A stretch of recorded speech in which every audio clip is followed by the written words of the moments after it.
Azərbaycanda müşahidə olunan faktiki hava şəraiti açıqlanır. Milli Hidrometeorologiya Xidmətindən kanalımıza verilən məlumata görə ölkə ərazisində qeyri-sabit hava şəraiti hələ də davam edir. Bir sıra ərazilərdə güclü külək əsir, bəzi bölgələrdə yağış yağır, ara bir leysan xarakterli olur. Küləyin maksimal sürəti Bakıda və Abşeron yarımadasında 28, Naftalanda 22, Gəncədə 18, Altıağacda 17, Şabran, Yevlax və Bərdədə isə 15 metr saniyəyə çatır. Dənizdə dalğanın hündürlüyü 3 metr 8 santimetrdir.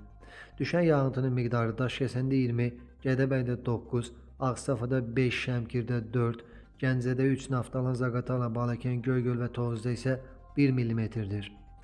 Məlumata görə ölkə ərazisində müşahidə olunan qeyri-sabit hava şəraiti iyun ayının 5-nə qədər davam edəcək.